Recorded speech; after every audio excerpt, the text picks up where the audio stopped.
Okay. Do not adjust your sets. We're back. It's been a minute.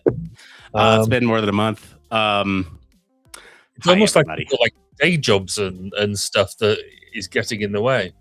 Almost. And yeah, it's almost like something else happened last time we were on stream too that got in my head about. So, hi, we're back.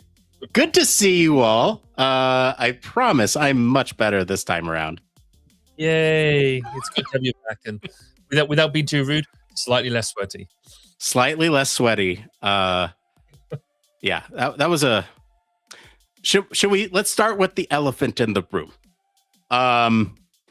That was not a good look last time. I apologize for that. That was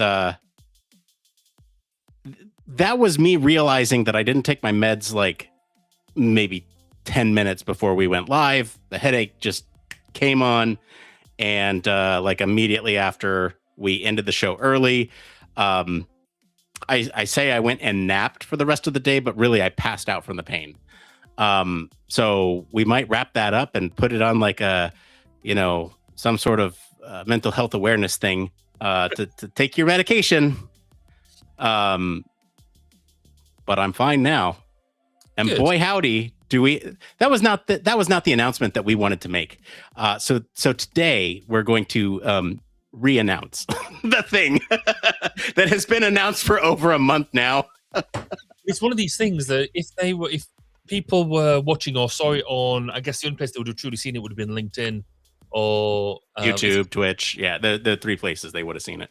Yeah, maybe Instagram, maybe TikTok. I guess 5 places you would have seen it. If you're watching it live, then you'll know what we're talking about. If you weren't watching it live, like I said, there's a couple of places you might have been able to pick it up with the way it was. But if you're not, you've got no idea what we're talking about. So this is all going to be fresh and new to you, which is good from my perspective because it means I've had to do very little rewriting from the last time. Yes. So easy show. It's almost like we've just had a massive rehearsal, which is genius. Yes, that's perfect. The perfect way to say it. And you know what? Actually, we're going to have I don't know. I was gonna make it 2 shows, but really the content's only like 15 minutes for the other stuff. So let's just rope it in. It's fine. I was gonna say maybe like a bonus episode of this week's in aerospace that we missed out on. Can we? How long are they? One's 8 minutes, one's 6 minutes. So we can chain them, can we? Yeah, no. I plan on it. Oh, no, that's cool. Yeah, because we've already rehearsed the other stuff, so we know. We know what we're doing with that. Yeah, at least kind of that long, really. So it's yeah. No, it's almost like we've had like full dress rehearsal. It's brilliant. Yeah. No, we have different content tonight because there is another bit of stuff that we're bringing in around what's happening around IEA. So in IEA 27. So we'll be able to see a little bit about that as well. So that'll be different and brand new content. Yeah, it'll be. This'll be all brand new content because I'll be lucid for it. You'll remember it this time. Yeah, no, that's fair. Yeah. I mean, I appreciate the people reaching out saying, "Hey, you looked like you were having a stroke. Are you okay?" Yes. Great. You should have seen our private chat. Me going, Nick, are you having a stroke? I was like, yeah. I was, oh. Sorry, something just caught my eye in a way that I'm sure they wanted it to catch my eye.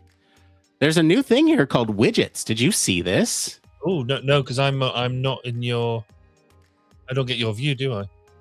Oh, my goodness. Hold on. I'm going to place this on here. You share screen it? No, it's a widget. Hold on. And it should be visible.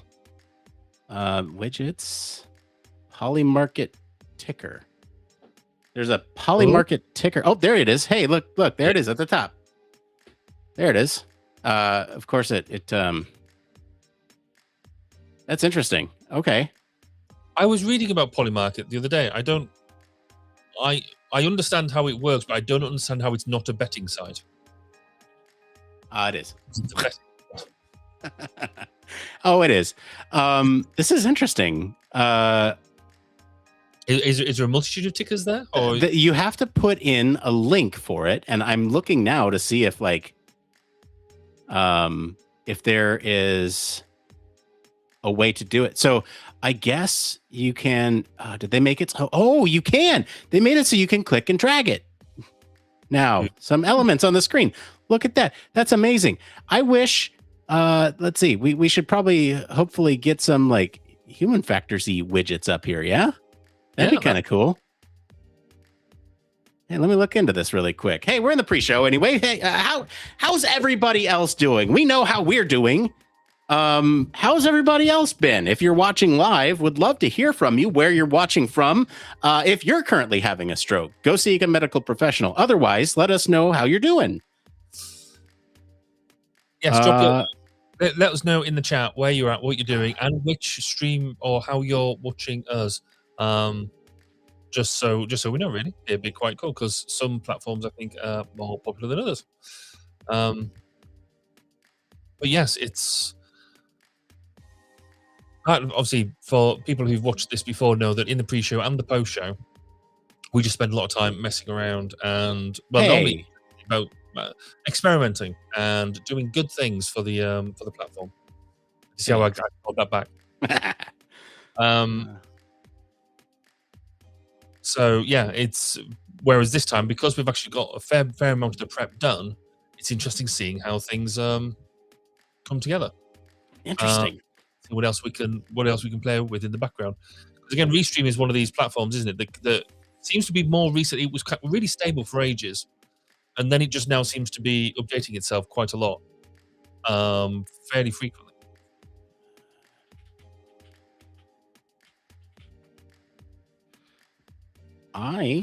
That's not cool. I am curious. I'm going to attempt something, and we're going to see what happens.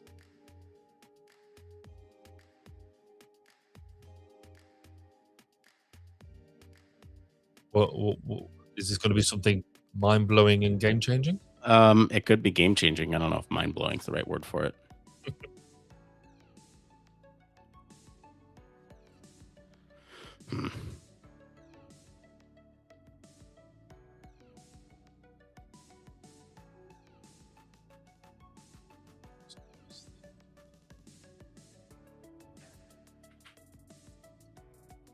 Oh, it's already good.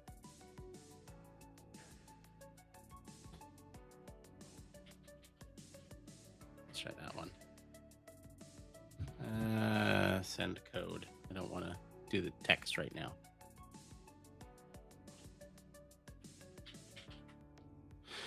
I don't know if anybody we're novice streamers. Would that we're novice technicians, streamer technician. We're novice streamer techs. Yes, and for all you young kids, that basically means that we don't know what we're doing. But that's not true. I mean, we here we do this on a, I was gonna say regular basis, semi-regular basis. Yeah. But where a lot of the, let's say, younger generation doing a lot of their stuff, they're probably in a slightly different field than us. Probably. My first job was a board operator at a radio station. Go figure. Cool. I attribute that to nepotism. Thanks, Dad. And it's the best way to get experience. Sure. And now here we are. I used to help run a community radio station. Yeah, I remember you telling me about that. In distant past. Campaign. It wasn't any good. It was good fun though. Really enjoyed it. Tools sharing. Is it under sharing or tools? Campaign link. I am hold on. Oh, this will be very cool if it works. If it works. Widgets. I'm hoping. I'm really hoping. Hold on. Oh geez. I got an embed widget here that we're gonna see if it works.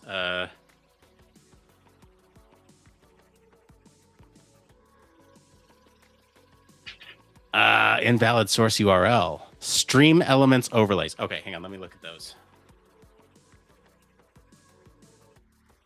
While I do that, you reminded me that somebody messaged me with an idea about a show topic, which I should share.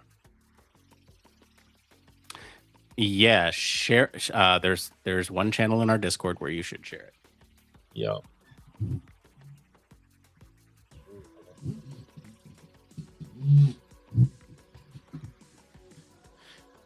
Okay.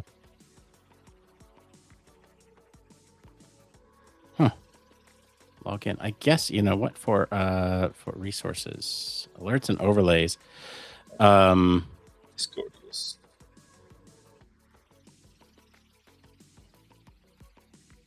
I need to figure out how this works. Let's see here. Connect with. Oh, what should I connect with? I usually do. Okay, yeah, let's do this one. We're gonna do that one. This is cool. If you know, if this works, this will be very cool. I'm excited, and I don't even know what we're talking about. I have no idea what I'm talking about either, but I think I figured it out. So hopefully, okay. Hold on. See, just from the sounds, I think it sounds amazing. Ooh, yeah. I mean, well, I'm easily excitable. Let's see, widgets.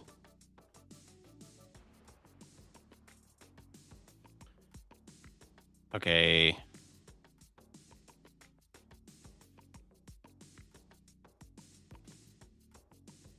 I just want to see if this works.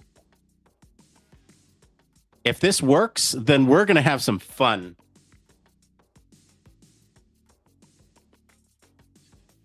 In the post show, can we talk about our Aspire submission? Yeah. Particularly technically the conference. Yes, yeah, we absolutely can.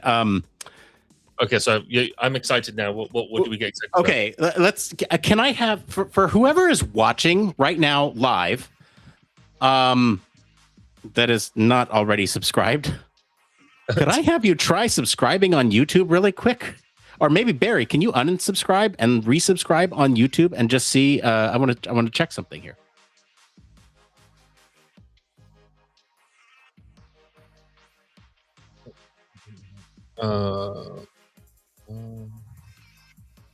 Right. Bye. Whoa.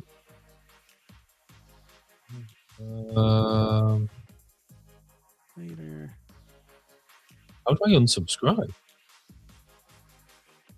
Oh no. Oh, there we go. I don't know. All right. Unsubscribe. Okay. So now let me just refresh that. So you want me to resubscribe, yeah? Yeah.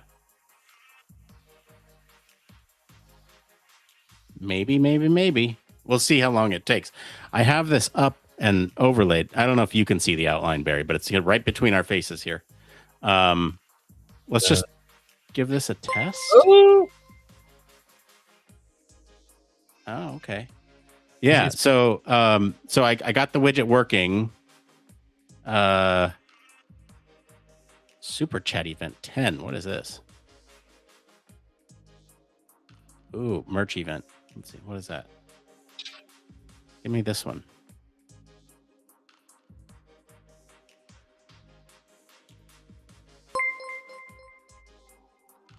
Thank you, Tiffany.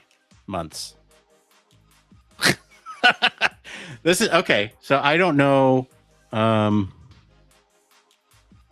Clearly don't know what I'm doing, but I think this is there's potential here for some really cool stuff.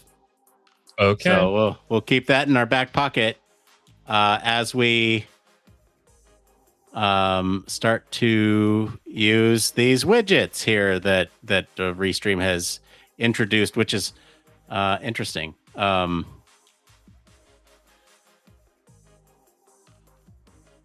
your look at that? if Trevor is listening, Trevor Dobbins, a colleague of mine, I've put your suggestion story into our news channel, and we'll see if it gets selected for a future episode. There you go. Oh, user-centered machine learning. Excellent. Need to read into it, but it's yeah. It does sound interesting and topical, because Palantir is in the news in the UK, and it's going to be in the news in the UK over the next few weeks, I believe. So it could be quite topical. And that's actually from 2024.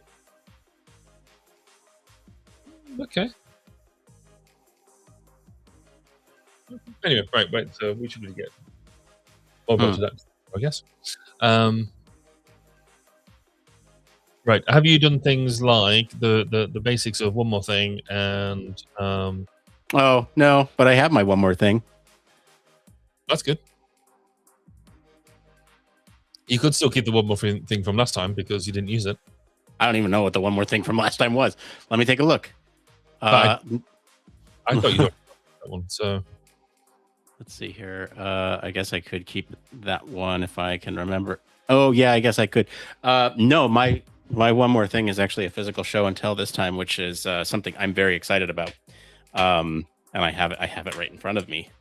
Cool. In fact, it was what I was tinkering with before I said, okay, yeah, I'm ready to go live. You know what? No, I want to reward the people who are here early.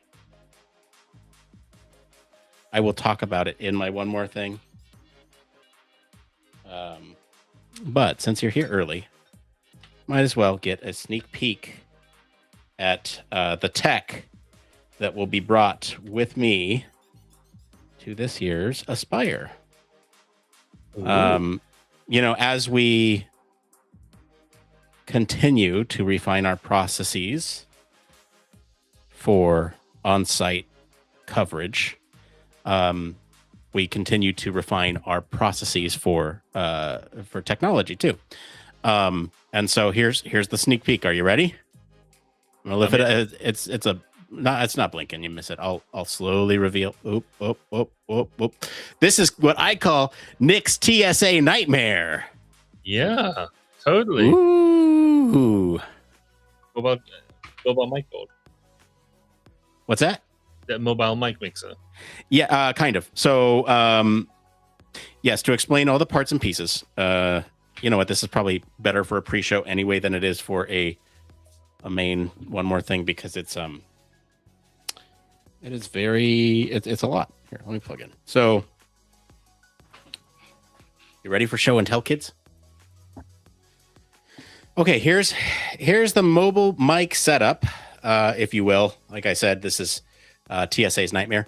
And so what you have here, this is what we've previously had out when we've been about. We have 2 lav mics that just drop right into this rechargeable case here. Also, that came with this rechargeable case was the receiver here for the mics, right? Traditionally, this gets plugged into the computer. We record with these, done. The problem with those two is that, it's only 2. We had another kit that we used for mobile recording. And if you've seen us at HFES, you've probably seen us running around with this kit. This is very simple. This is just a receiver for the 2 mics. Again, it's a 2 mic kit, and there's no way to receive this audio other than going into a phone. So this has been used for on the floor coverage. You've probably seen us going out and about and talking to folks. And the problem is that we have 4 microphones, so we can't unify them. We can't, have a panel of guests if we want to have some sort of panel coverage. And so the other thing that we wanted to do was, let's buy another set. So here's the second set. Second set comes with 2 different mics. They're a little bit different. They're circular in nature, and they're magnetic and not clippable. But that's okay. Also comes with a transceiver that's there.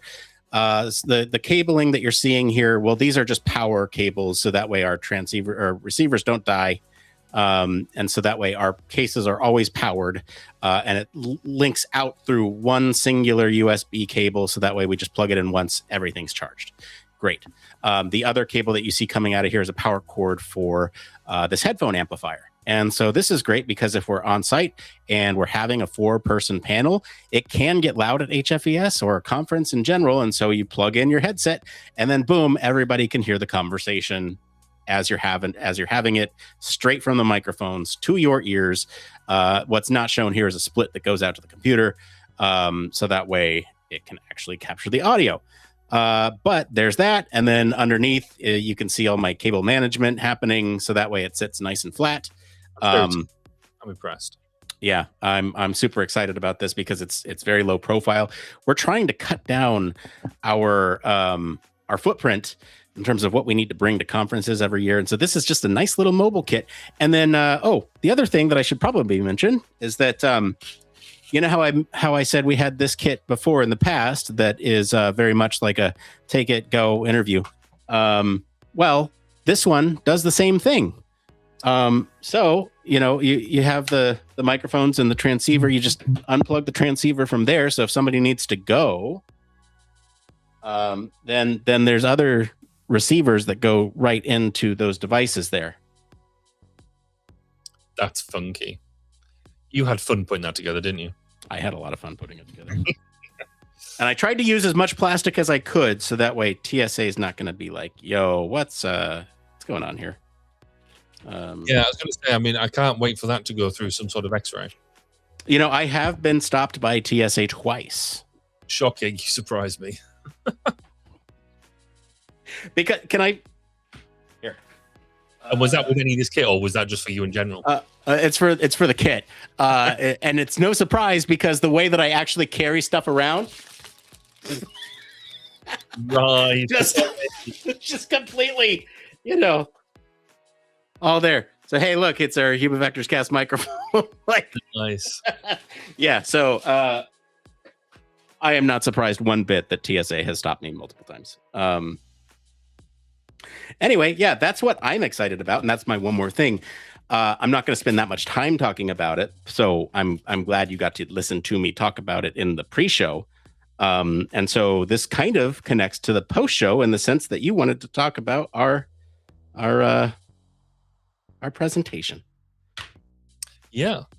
So we will pick that up there because I thought the comments were interesting. Well, it was accepted without revision, which is brilliant. Yes, but I thought that one of the comments was maybe being slightly, I don't know, whether it was being sarcastic, but then I don't know. We got that same comment. Yeah, we're not going to talk about the comments themselves because that would be probably not right. Don't know how else to say that. Anyway, I should probably turn off this widget here. Hey, we're just a few minutes from going live. So if you are watching us live, feel free to let us know what you think of the news tonight. I think this will be this is some fun news. So I think I hope that you will enjoy this as much as we enjoy this news. That's cryptic. That's a very cryptic way of doing it, but I see what you've done there. I guess you'll just have to stay tuned for the next few minutes as we start the show. That's what's gonna have to happen, huh? I guess so. Right, I'm just trying to work out what I've got turned on that I really should. I guess I don't need my YouTube up anymore. I don't need that because that'll go weird. As will that. Am I live streaming there? Are you? I don't know. I can tell you where we are. I can tell you exactly where you're paired. You want me to tell you where you're paired? I should be paired on LinkedIn, YouTube, Twitch, Facebook, and TikTok. That's what I have. I know I'm paired on TikTok because my daughter Holly's been messaging me going, where I've asked her to check whether we were actually streaming on TikTok, and she assures me that we are. Holly, quick question: Are we landscape or portrait? And do you have a preference? This is where now she's probably not watching. But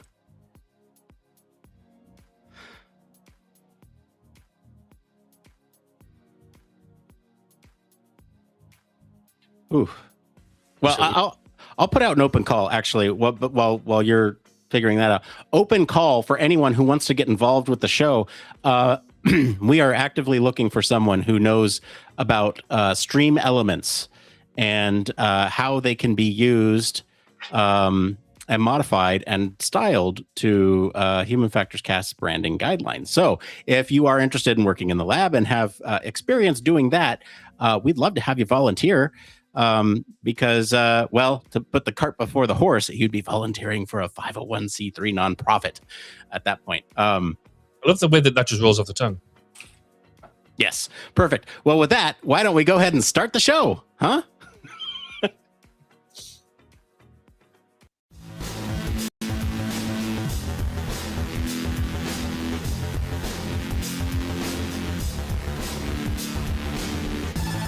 Welcome to Human Factors Cast, your weekly podcast for human factors, psychology, and design.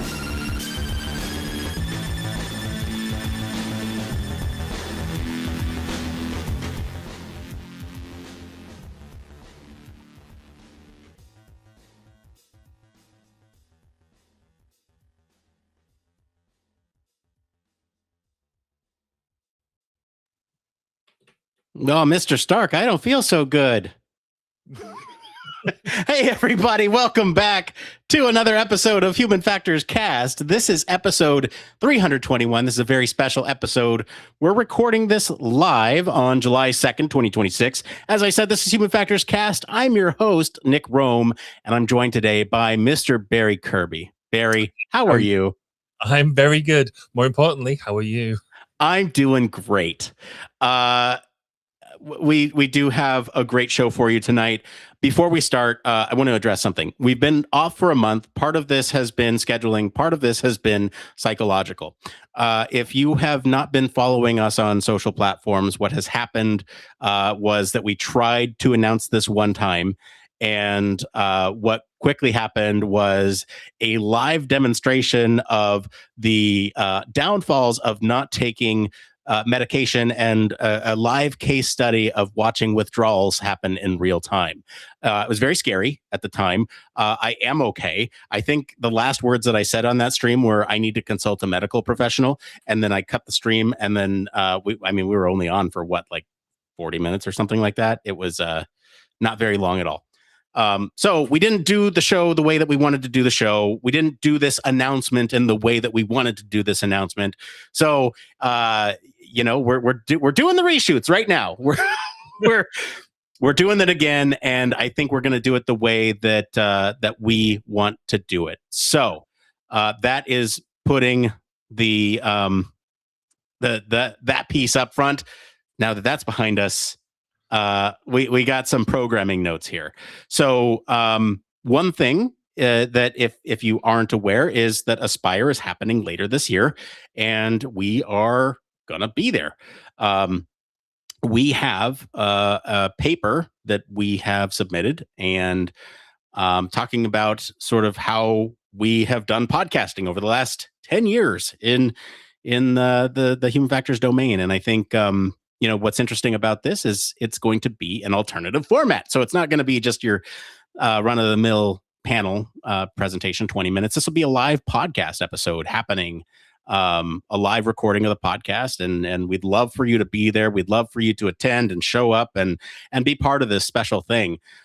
So we would love to have you. We'll have more details about scheduling and all that stuff later. But if you're making plans for Aspire this year, we would love to see you on stage. That'd be so much fun. Barry, what's going on in your neck of the woods? So around with us, we've had the launch of IEA 2027. So if you're unaware, the IEA runs a triennial congress, and it's coming to London in 2027, which is hugely exciting. Though in my roles with some other hats on, it's also become immediately terrifying because I'm now the treasurer of this thing. And so the financial implications are hitting home really hard. But fundamentally, tickets are now on sale, and there's some early bird prices. So if you're looking to get grab that early deal for you, your team, your company, you go along to IEA2027.com, and that's where you'll find everything about tickets. If you want to write a paper, then you need to start scribbling that your notes and get that structured and in, because they need to be in by the 1st of November. And unlike other conferences, there will be no slippage. It's a big international conference, so we need to be organized. Things need to be done. So don't leave it to the last minute. Get them conference papers in, because without the conference papers, there is no conference. So I'm really, really looking forward to that. And I think, Nick, we have a bit of an overview video, something of that nature that do we? Else. Okay, all right, take it away.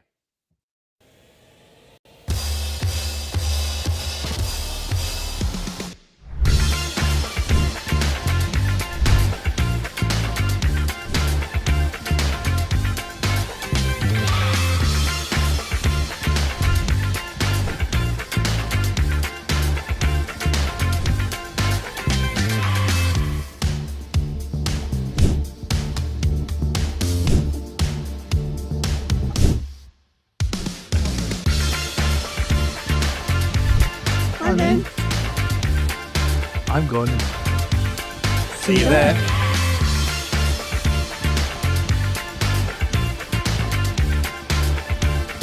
Cannot wait.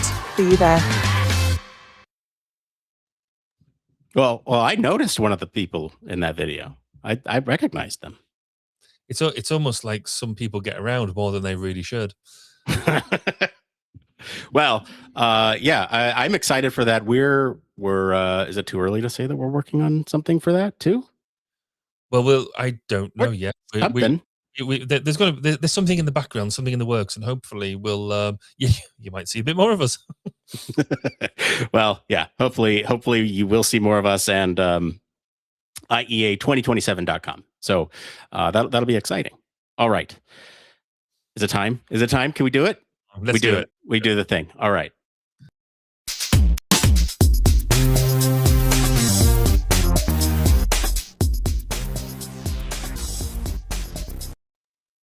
All right. Yes, it's that part of the show again. It's time for Human Factors News. Mr. Barry Kirby, let's take it away and do it right this time. What's our story this week? Well, tonight's news segment is a little different, though if you saw it last time we announced this live, then it's not that different. But regardless, it's still very special for us, because usually on this show, we spend our time talking about how human factors shapes the world around us.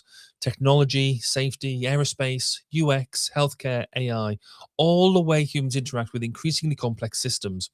We are normally very outward looking, trying to make sense of the news in the world from a human factors perspective. But tonight, we are turning that lens back up on ourselves. After years of building this community, producing content, covering conferences, interviewing experts, and working to make human factors more accessible to more people, Human Factors Cast has taken its next big step and transitioned into a non-profit foundation. And for us, this is a really important moment, not just for the show, but for the wider Human Factors community. Because Human Factors still has a visibility problem, both within our community and for those outside looking in. And one of the things that Human Factors Cast has always tried to do is to make the discipline more open, more approachable, and more connected.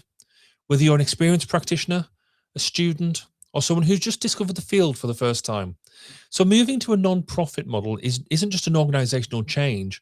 It's really about doubling down on the commitment we have made to our community. More education, more outreach, more opportunities for the community involvement, supporting emerging practitioners, and creating genuinely useful human factors content without being driven purely by commercial pressure. And honestly, in a world increasingly shaped by AI, automation, autonomy, and digital systems, the need for strong human factors thinking has never been greater. So tonight, we want to take a bit of time to talk about what this transition means, where we want to take it next, and why building a strong human factors community really matters, and most importantly, what this means to you. Nick, you must be really proud of this next step. What does it mean to you? Look, Ma, we're in the news. This is very cool. And I think I can actually sit here and not have to worry about my health this time as I say, yes, I am very proud of this. And I think as we have been doing this over the years, we have grown. So we started as a small podcast in 2016. As the years went on, we became bigger. People started listening. I mean, people always listened, but the effects started to reach us more. We got invited to HFES to come and cover the event. We've been to other conferences since and have done conference coverage, and then beyond that, we've started the lab. The lab kind of grew out of the podcast, and I think this next step here is a great way to go even further, right? We have now, I guess, three sort of main components. We have the podcast, we have the lab, and we have the foundation. And as we're talking about the nonprofit here, I think we should probably show the logo. There you go, Human Factors Cast Foundation, and that is our logo for our nonprofit. I know you can't see our faces right now. And one thing that I kind of wanted to do, but refrained from, was like a fake announcement that we're going to do some sort of, Human Factors Cast, what everybody's talking about right now, Human Factors Cast AI. We're not doing that. We're actually doing this. So that's the logo. And I don't know. I'm rambling here. These are supposed to be initial thoughts. Sorry for the ramble. Barry, what are your initial thoughts on this? I mean, for me, I think it's a fantastic time to reflect on the journey, and I would say pretty much your journey in this, because I am just one of many co-hosts that you've had along the way. Though I might be one of the longest standing at the moment, I think. I think so.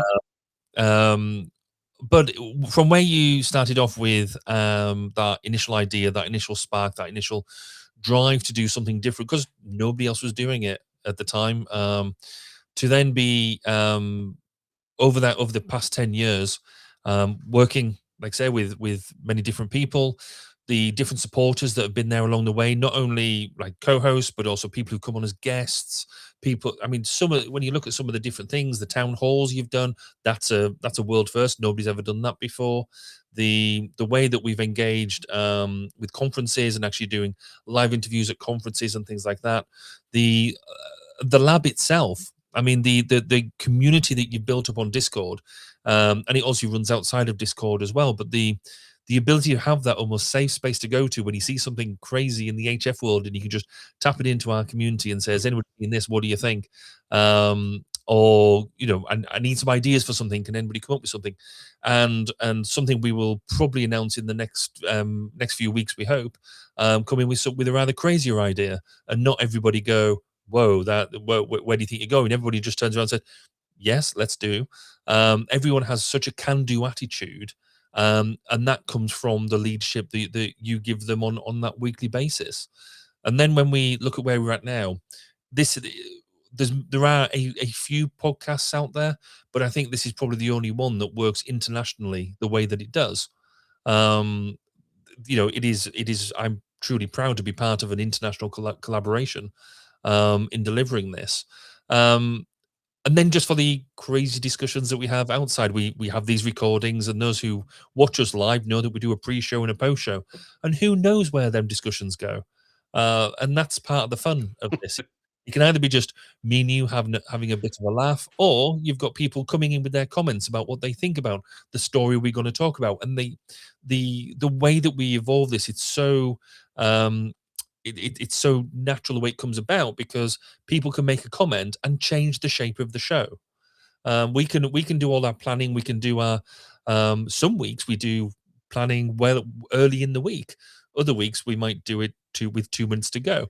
But if somebody makes a comment and says, "Oh, have you thought about this?" or "I've seen this," that can shape the entire flavor of the show.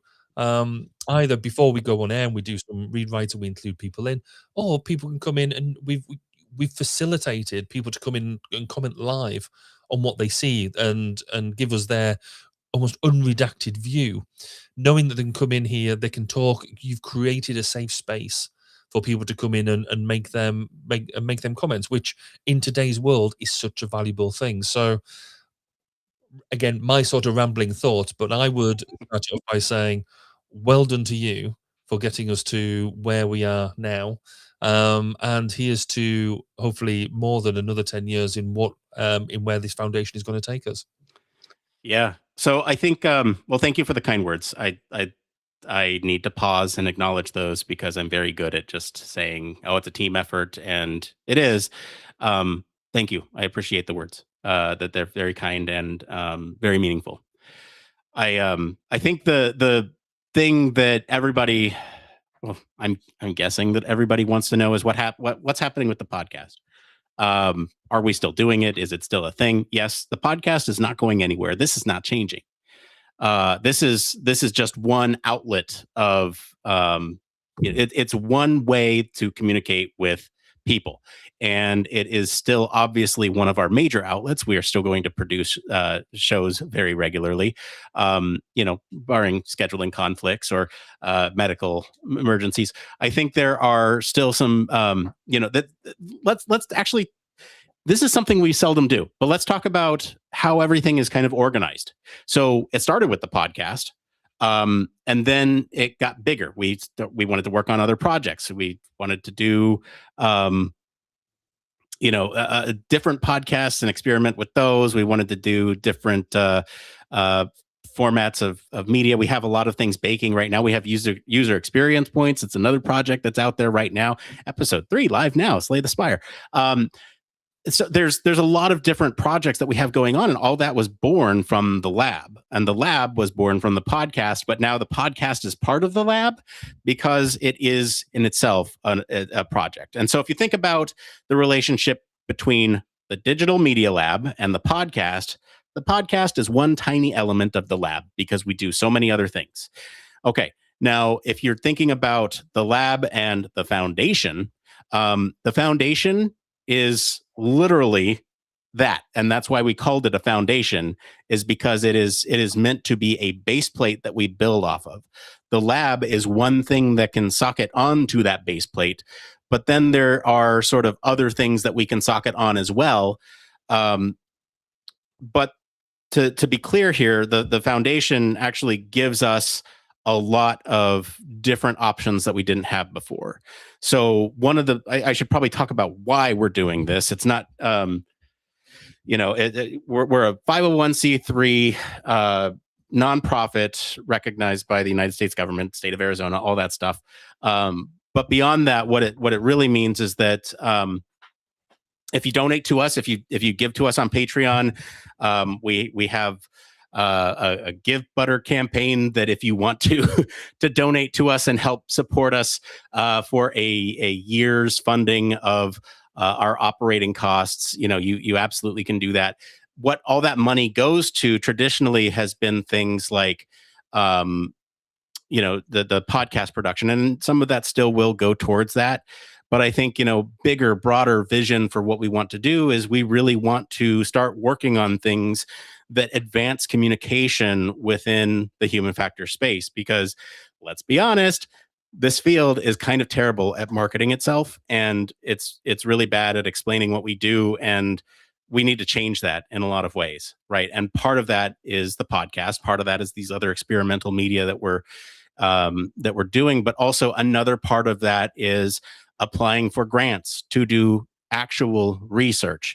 And the thing with actual research, scientific research, is that you can't really do it if you're not like a real entity. We tried partnering with institutions before, and they were like, "Hey, are you like an official? Is this official, or like, what?"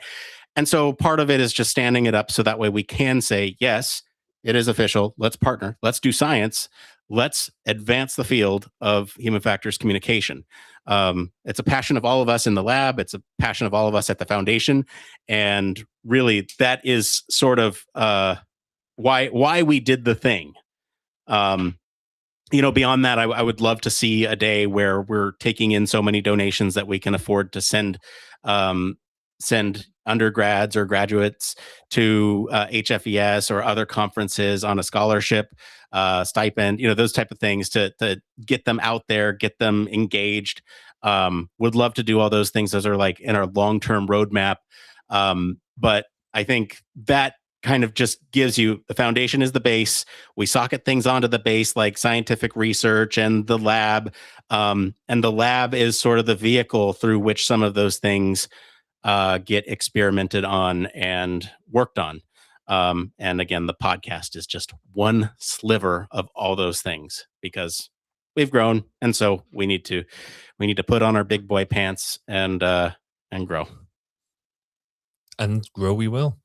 I mean, I think you talked a bit there about how it all comes together and how it all plays and how we do good things. But one thing that you've done with the foundation, or thing we've done with the foundation, is rest it on core values, which when you go through them, they're obvious in many ways, but that's because they're obvious to us, and it's what we do on the day-to-day basis of what we're doing. But do you want to run through the core values and why you think they're important that everybody else appreciates, why we have them there? Sure. I mean, a lot of companies have these core values. A lot of institutions have core values, and it's an interesting exercise to go through and really try to think about what is important to you as an entity, a thing. And so, yeah, let's talk about them because we did put a lot of effort into this, and we want to live by this as the foundation grows. So I'm going to go through the list, and then maybe we can talk through particular ones that catch our interest. But accessibility, making sure that human factors is understandable and accessible to people, not only within our field, but outside our field. So making human factors accessible outside of those professional spaces. So making those ideas clear and easy to apply. Scientific integrity. So I mentioned research. Yes, we're getting into the research game. We're already there, but I think part of it is conducting our own research, but also part of it is translating human factors research to be easily consumable, not overstating claims or stripping away meaning from some of the things, because a lot of the stuff that we do is focused on very tiny aspects of it. We don't want to be like traditional media outlets and sensationalize these things. Let's actually talk about what they really mean and not what what's popular and is going to get a lot of clicks. Public education. One thing that we're focused on here is to look at how we're talking about human factors in the public and how people understand psychology, engineering, ergonomics, and design, and how those fields actually change the systems that we're using every day, the systems and products that we're using every day. So making sure that people understand what our role is in that. Experimentation is another core value here. So you'll know that we're no stranger to experimenting with different formats. We have a podcast. We have several different podcasts with different types of formats. And we have formats beyond that. Then we're really excited to sort of learn about how some of these formats can help us communicate human factors more efficiently or better. Or, is somebody going to respond to a Chris Wickens thirst trap video better than, a 10-minute explainer on signal detection theory? I don't know. But hey, if someone gets into human factors because of Chris Wickens' thirst trap video, then we've done something. Community. This one's a big one. Something that we're always pushing is obviously we have our Discord community, but broader than that, we have our community in human factors, and that's practitioners, researchers, students, the educators, even beyond that, designers and communicators and other people who are curious about the field, right? We want to build a community that is inclusive and not exclusive, to the point where people are telling you you're doing it wrong because you don't understand. That's not the vibe we're going for. We want to be yes-anders. Yes, and have you thought about it this way? Transparency. Obviously, we want to be clear, communicate our goals, methods, projects. We want to grow sustainably. That's another core value. And so there was a point where I think of it as, so you've heard the theory of the Big Bang and then the big snap back, where apparently everything gets so big that it snaps back. I feel like we had to snap back at some point because we got so many different threads going that we snapped back to basics. We want to make sure that we're sustainable going forward. And then this one's a no-brainer. The last one here, passion for human factors. We all know the power human factors has in our everyday lives. We know what it can do for things like safety. We know what it can do for performance. We know what it can do for usability. We know what it can do for accessibility. And so let's use that passion to drive what we do in the foundation in terms of the research that we conduct, the media that we put out there, and the community work that we do. So those are our core values. And I know some of that's a little boring to go through. I get it. We're excited about it because we put a lot of effort into it, and it was a really good exercise for us. But really, we do try to live by those. And like you said, Barry, a lot of them are self-explanatory because it's what we do already. Mm-hmm. I mean, it's interesting. You said right at the top, a lot of companies have core values and quite right too. I think there's some here that I think all of these are timeless in many ways, that throughout the time going forward, we'll be able to pull on them as levers at different times. They'll give us different strengths as we're going forward. Particularly at the moment, I think there is definitely something around scientific integrity, education and transparency, that we have issues around the world where people are not believing what they see, or they're not then they're seeing stuff on things like social media and things like that, and maybe being unduly influenced in believing things that just aren't true or lack integrity. So I think the fact that for this moment in time, where we're at that whole point about integrity, education, and transparency, is possibly boring, but also absolutely crucial to what we're doing, because everybody in professional institutes should be driving towards this and striving towards it.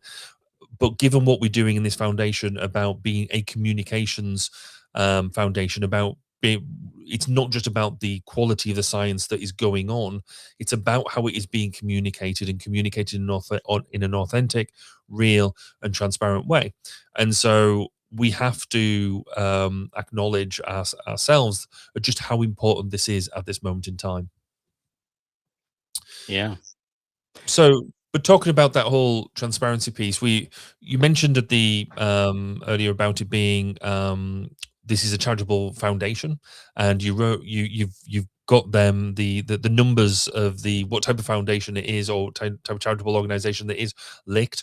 You clearly have been doing a lot of reading of them same set of numbers for quite a while now. You mentioned the financial aspects of that, but fundamentally, what does this change for the finances? What can we do now that we couldn't do before? So let's talk about finances. So, well, let me talk about first what we can do with what we already have, and then let me talk about sort of the future here. So we already have some, excuse me, some mechanisms in place to help support funding the show. If you've listened for a long time, you know that we have a Patreon account. You are still more than welcome to donate to that Patreon account, and you can still get all of the same benefits that you would get from doing that normally. If you want to just give out of the kindness of your heart, we haven't really had. I mean, we do, but we don't really have a good outlet for that. And so, God, I hate asking for money. Go figure. Somebody who is, putting on a 501c3 foundation is asking for money and hates doing it. So anyway, I'll just put this up there. If you want to donate, you can. This is a campaign for us to fund 1 year of the foundation. Obviously, anything helps. You can donate one time or monthly. We use this platform because as a 501c3 nonprofit, they actually they don't take as much from us as other platforms do. And look, if you go to that link, you can actually see at the bottom we are a verified public charity, which is cool. And it has the employment identification number down there and everything. And you can write us off on your taxes if you want to donate big. Please donate big. If you donate, just do what you can. And so let's talk about what we can do with what we have already. So thank you to everybody who supports us on Patreon already. That is great. That will continue us operating as normal. And in fact, switching to a 501c3 has actually already got us some big perks, right? We get access to some free resources that we didn't before. And I think a lot of this tech company stuff, they give you access to the licenses. And then they get to write it off because they can say it's worth a certain amount, and they can write it off themselves. So we get access to things like the Atlassian suite. We get access to like Google Workspace. We get access to the Canva Pro. We get access to a lot of really cool things for free just for being a nonprofit, which is great. And I think that will go a long way to help us do new, exciting things when it comes to our production and our research and our communication strategy. And if we have more money, obviously that could change in more dramatic ways. I think you heard some of the roadmap earlier. When it comes to us helping support others, I would love to help give back to the community in terms of allowing for people who are interested in the field of human factors, who maybe don't know a whole lot about it, to go to HFES or any other conference nearby or something, just to hear what it's all about. Like, how cool would that be to get somebody who's like adjacent and interested in the field, and then they go and then they find out about all the goodness that happens in the field, and that'd be cool. So the more that you donate, the more that we can do stuff like that. We also obviously would use it for things like research. So anyway, money is a thing, but you can click on you can go to our little link here again and see sort of where we're at in the funding for a year. And obviously we just launched this. We're $50 already. Thank you. If only I had some sort of on-screen element that would tie in to when people donate and have it, show up on screen. That'd be really cool. I don't know if I can trigger it right now, but anyway, something like that would be really neat. But yeah, anyway, that's the financial situation. As we're talking about transparency, we do get some discounts now as 501c3, which is great. So discounts on some of our operating costs. There's a lot of cool things. Actually, I'll talk to you in the post show about this one, but there's a really cool thing that I can do as the 501c3 that I probably shouldn't say in the main show. Hang around for the post show. But just to be clear, we've sort of joked around in the past how some of the Patreon stuff would get me my new car. This still is not going to get me anywhere closer to my new car, is it? Oh no, you can't touch this money. No, this money is this money is going to be audited by the IRS. So no. So you mentioned, again, what's that number you keep quoting? 501c3. There we go. How do people? Is there a way that people can go and check? I think you mentioned it earlier that we're legit. Yeah. So they go, how do they go and if they wanted to go and check that we are doing what we're talking about? Is there an official website or something that they can go and check? I mean, you can go to humanfactorscast.com. That's still there. We don't have any official media on there related to the foundation yet. That's on our roadmap to do. We just started this year, so I mean, we still got a lot to do. The things the IRS must have something. The IRS does have something. You can go check the IRS employment identification number lookup and look for Human Factors Cast Foundation. We'll pop up. It'll say we're a 501c3 charity. It's pretty cool. I'm almost scared to do that. So I guess I guess we're going to have to wrap this bit up soon. But if people want to get involved, I mean, this isn't a closed community. We go on about this all the time, but it's absolutely worth repeating that, getting involved in the Discord, getting involved in the lab, getting involved in just come and join on here. That is still all open to everybody. There is no change just because we've got this foundation in place now. We are still an open door. Is that a fair thing to say? Oh, that's absolutely fair to say. Yes, we are still the same same stuff, different day. I don't know. It's really we are we really are just trying our best to make sure that we can do all the things that we want to do, and that we can do them responsibly, and that we can do them by that's in a way that's kosher. So that way folks can know that if they're donating to us, they're donating to an official charity, all that stuff, or that the stuff that we're doing will be will be, what's the word I'm looking for here? Legit.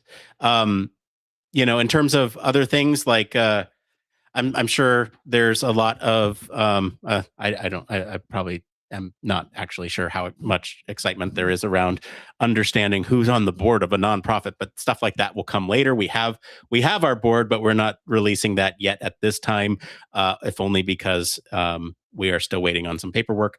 But we have our board, which is very exciting. We have all our projects in the works.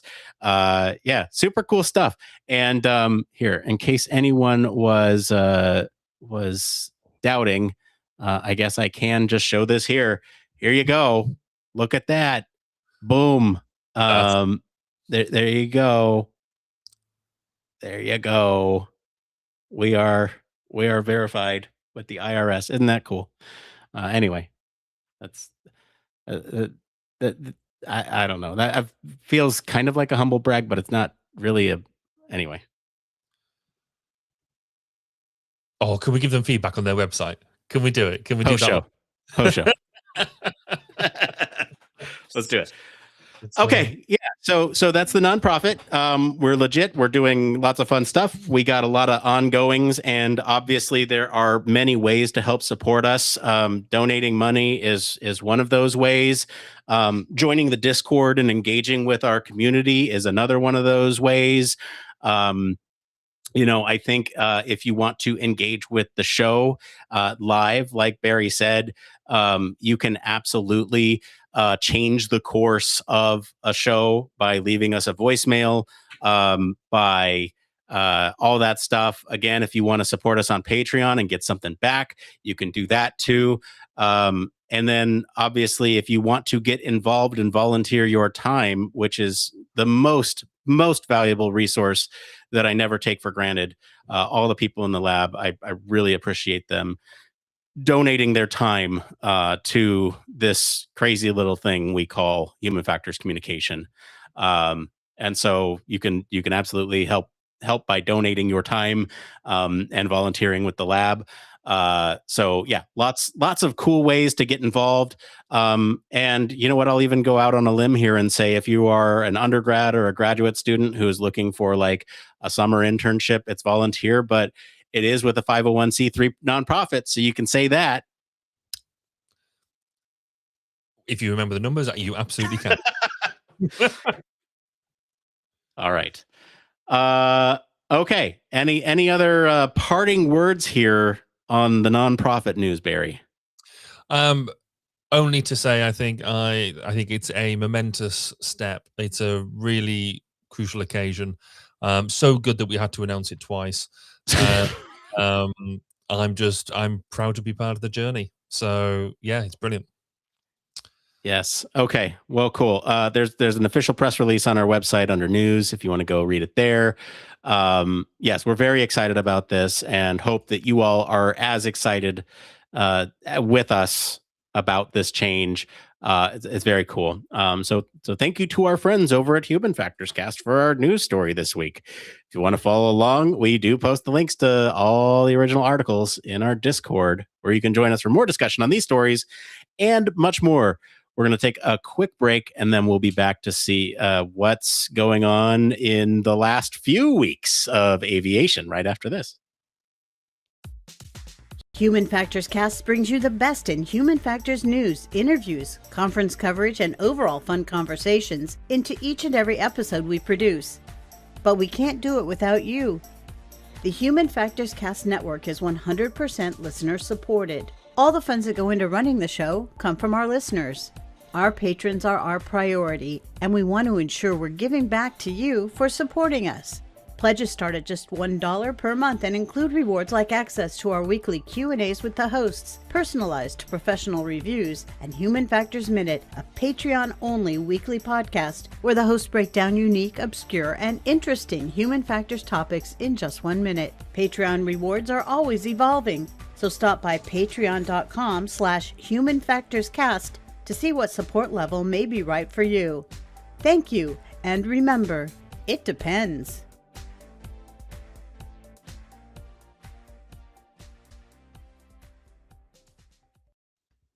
Yes, of course. I don't like asking for money, so I'll just have the commercial do it.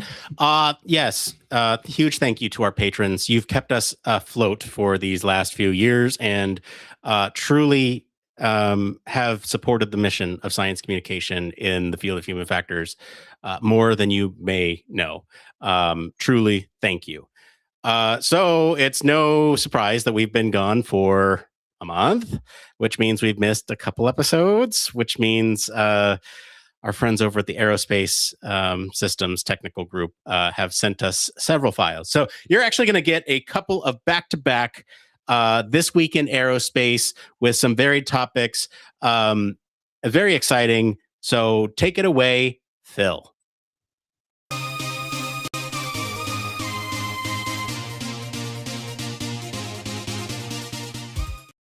All right, thanks, Nick and Barry. This is Phil from the Aerospace System Technical Group at HFES.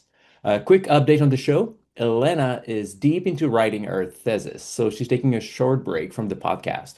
In the meantime, I'm really glad to be joined by Andra Mahu. Hey, thank you for having me. So I'm happy to be here. There's actually a lot happening right now around supersonic flight in the US. So we thought it would be a good moment to bring everyone up to speed.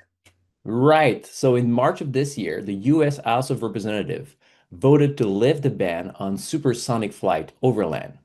It's a ban that has been in place since 1973. If the Senate also approves it, the legislation would give the FAA about a year to establish rules allowing civil aircraft to exceed Mach 1 over land, as long as no sonic boom reaches the ground. Right. And speaking of the ban, it was put in place because sonic booms generate loud and intense shockwaves that startle people and can cause damage to buildings, such as breaking the windows. And since the plane's flying faster than the sound, the people that are on board don't hear the boom, but everyone else in range does. And so in research, I found out that the original ban went back to a pretty controversial set of sonic boom tests in Oklahoma City.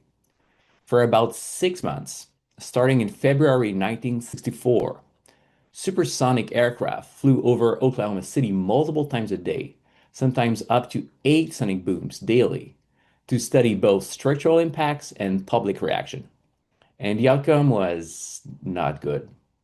There were close to 10,000 complaints about property damage, things like broken windows, cracked plaster, but more importantly, public reaction was strongly negative. Around 15,000 residents filed complaints, lawsuits, or protest letters. The FAA mishandling of communication didn't help either. Many felt that their concerns were dismissed. Political support eroded quickly, and that ultimately led lawmakers to ban supersonic flight over land.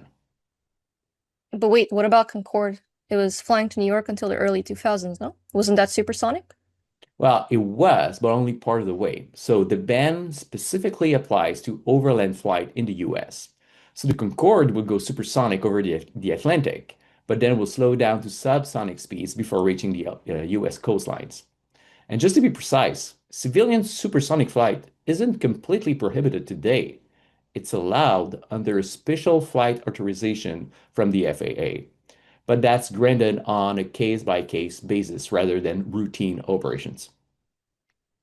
And this is why the new supersonic aircraft that's currently in development are looking at ways to reduce the sonic boom. So the most exciting program right now is built by NASA and Lockheed Martin, and the experimental aircraft is called the X-59 Quest, which stands for Quiet Supersonic Technology. This program has two goals. First is to build an aircraft that's able to fly faster than the speed of sound without generating a sonic boom, and the second is to fly it over several US communities in order to measure how people actually perceive that sound. And then using this data, regulators can then set new noise limits for supersonic flight, which could open the doors for commercial cargo and also passenger travel. Flight testing began in October 2025, and they're actively undergoing flight tests in California, and they recently completed 10 flights. So far, the X-59 has only flown subsonically, reaching 0.95 Mach, but they're targeting 1.4 Mach for their mission. All right, and so what's their secret solution to reduce the aircraft sonic boom? Did they shrink the engines? So the answer is the unusual shape of the aircraft. The aircraft has like a thin needle-like nose, which accounts for almost a third of its length. And essentially what this does, it helps break up the shock waves that would usually result in a sonic boom. From the ground, the sonic thump will be in the range of 60 to 75 decibels, which is similar to a car door closing when you're 20 feet away. Due to the unusual aircraft configuration, however, the cockpit is located almost halfway down the length of the aircraft, and it also doesn't have a forward-facing window. So instead, the Quest team developed the external vision system, which is a series of high-resolution cameras that are feeding in a 4K monitor in the cockpit. Oh, hold on a second. You mean that the pilot cannot look outside while flying?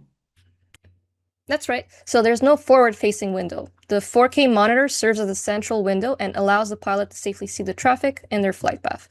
It also provides additional visual aids for airport approaches, landings, and also takeoffs. This monitor also displays the video feed from two cameras outside of the aircraft, combined with terrain data from an advanced computing system. Wow, that's very surprising. I remember from my days at Bombardier working on flight deck design, one of the core human factors tasks that we had was to verify the pilot's forward field of view. And that was called Regulation 25773.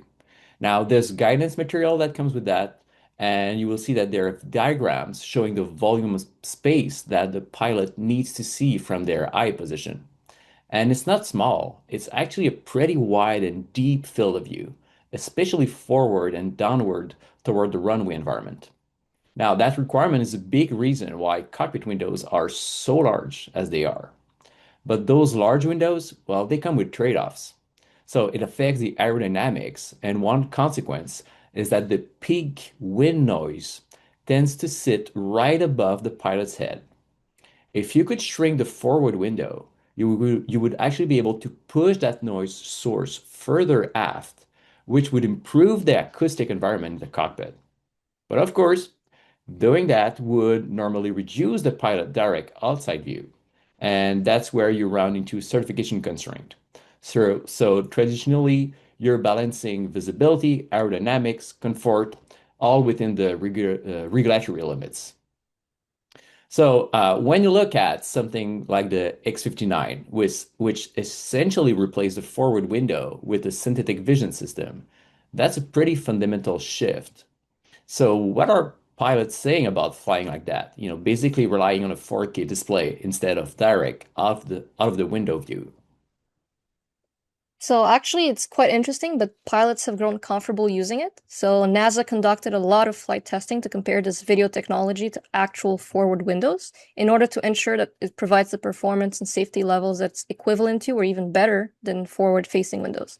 And NASA even quoted one of its pilots saying that in the unlikely event of a display failure, he can even land the airplane with the system turned off, basically relying on his vision through the aircraft side windows. Right. And NASA isn't the only one pushing into this new generation of supersonic aircraft. You've also got Boom Supersonic, which is developing a commercial airliner designed to carry about 60 to 80 passengers with a target entry into service toward the end of the decade. Their demonstrator, the XB-1, has already completed flight testing, including supersonic runs where no sonic boom were heard from ground level. They took advantage of what is known as the Mach cutoff, where atmospheric conditions refract the shockwaves away from the surface. And on a different front, there's Hermes working on their quarter horse MK2. It's designed as the first remotely piloted supersonic aircraft. All right, so that's all we had for this week on Aerospace HFE. And now back to the main show. All right, thanks, Nick and Barry. This is Phil from the Aerospace System Technical Group over at HFES to report on the latest in aviation human factor. And this week, I'm really happy to be joined once again by Andra Mahou. Hey, glad to be back. So this week we need to talk about business jets. For those of you listening to the audio version of this podcast, you should head on over to the Human Factors Cast YouTube channel in order to see all the video extracts that we have added to our recording. You don't want to miss this. So most of our listeners are familiar with commercial jets, also known as airliners, and this is the kind of aircraft that you and I will hop on for travels. So this is like the Boeing 737 or the CRJs for shorter flights. Business jets are different, however, because these are private jets that are typically operated by corporations, governments, or even very wealthy individuals. So this is an expensive aircraft that's flown by just a few passengers. Yeah, right. I remember that Steve Jobs flew in a Gulfstream that Apple offered to him in the 2000. Elon Musk, being the richest person on Earth, owns a fleet of business jets, including 3 Gulfstream. And Beyonce bought a Challenger to Jay-Z as a gift on Father's Day in 2012. Honey, if you're listening, Father's Day is coming soon, and this would be a very nice gift idea. But so you see that business jets are and rich people are a completely different reality than the one that you and I are familiar with. Compared to commercial aircraft, business jets have luxurious interior design that looks more like a luxurious apartment with space for bed and shower. The cockpit is also equipped with the latest avionics technologies to offer its customers access to any airport they desire. So the major manufacturers in this sector are Textron, Gulfstream, Bombardier, and Dassault. In the past few years, we've seen a push towards more expensive jets that can fly even longer distances than ever before, and this is what's called the ultra-long range. So Gulfstream and Bombardier introduced their latest models that could fly more than 7,500 nautical miles in a single leg. So this means that you can get from point A to point B, wherever A and B are located on Earth. These are the most expensive aircraft available, which sell for about $80 million, depending on its customization. Now, Dassault also wants to get its place in the market of ultra-long range and ultra-expensive jets. And back in March, they unveiled the Falcon 10X, which is their new flagship aircraft. And honestly, what struck me the first is just the scale of this thing. So when people picture a private jet, they usually imagine something that's relatively small. But the Falcon 10X is only about 2.6 meters shorter than a CRJ 900 regional airliner, and its wingspan is actually much closer to that of a Boeing 737. So from the ramp, it looks far closer to a commercial aircraft, and inside, the cabin is enormous by business jet standards. It's designed around 4 separate living zones, and it can also accommodate up to 19 passengers. There's also room for a full bedroom with a queen-size bed, a dedicated lounge space, and even a shower. What I'm most interested in from a human factors perspective is the cockpit. Dassault selected Honeywell avionics systems, which relies heavily on large touchscreen displays.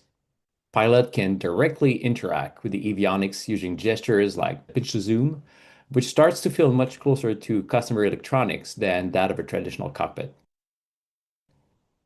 The aircraft also includes a combined vision system that is called Falcon Eye. Basically, it combines synthetic vision. So that's an offline data that is coming from a database to show the terrain around you with forward-looking infrared cameras.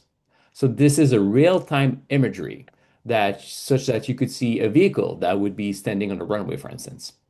So combining both of these systems let the pilot see the runway through fog or low visibility conditions. This technology lets the aircraft land even in bad weather. And I gotta admit, Falcon Eye is a pretty effective marketing name. Right, and another feature that's generating discussion in the aviation community is Dassault's decision to use a single throttle lever to control the 2 engines on the aircraft. And this is the first time I'm unaware of such a feature on a civilian aircraft, because usually you have one throttle to control the power of the related engine. And that follows the principles of ecological interface design, where there should be a one-to-one mapping between a control element and the constraint from the work domain. So say that the left engine fails, you would move back the left throttle and turn off the left engine, while keeping the right throttle at a normal position to keep thrust from the right engine. Now Dassault explains that they were able to automate the control laws between both engines, such that a single lever would remain at the same position even in case of an engine failure. And it seems to me that this lever serves for the pilot to manifest his intention for how much thrust the aircraft should have, as opposed to actually controlling the engine. All right, so we see that the Falcon 10X is a good example of where business aviation is heading. Flights are longer range, they're more automated, and cockpits are evolving away from traditional designs. This gives human factors researchers plenty to think about.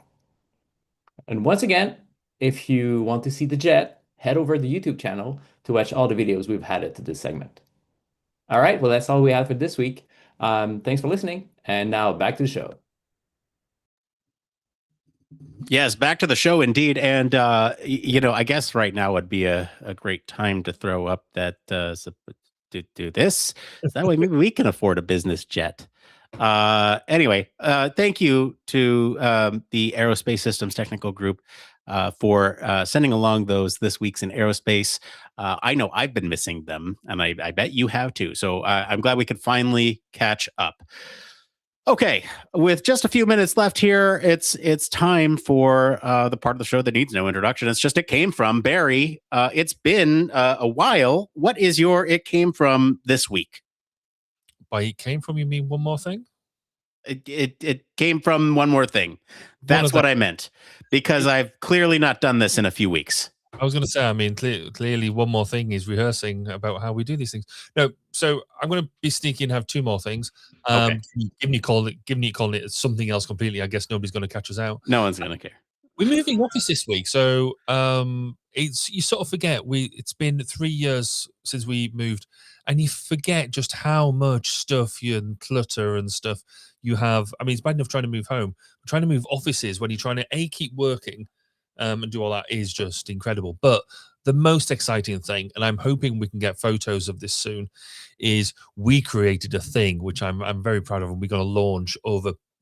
Definitely will launch, possibly not this weekend, but next weekend, which is a mobile human factors trials unit. And I've never seen anybody else have such a thing. And it's basically, we've got a trailer which has got Wi-Fi and SATCOM capability, and we're getting it wrapped with logos and stuff. So watch your space. We'll show photos because it's cool. Okay. We didn't plan this, and in fact, I didn't even see your one more thing before I told you what my one more thing is going to be. So funny that we're both talking about mobile things in our one more thing. I talked about this a little bit in the pre-show, and if you're watching live or watching later on a video format, you're lucky because you get to see this little number here. And for those of you who are listening, I'm going to describe this thing in detail. So what you're looking at is a plastic pegboard with Velcro attached, and with that Velcro, there are several different doodads attached to this plastic pegboard.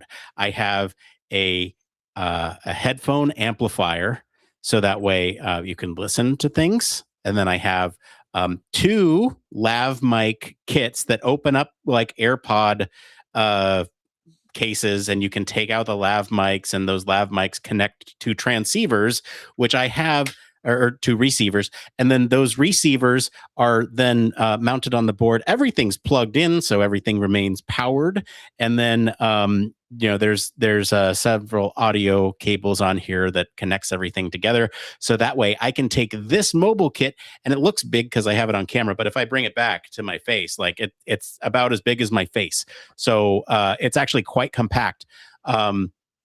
And this is going to be very nice for when we go to conference and do conference coverage, because it makes setup for connecting and doing coverage mobily very, very easy.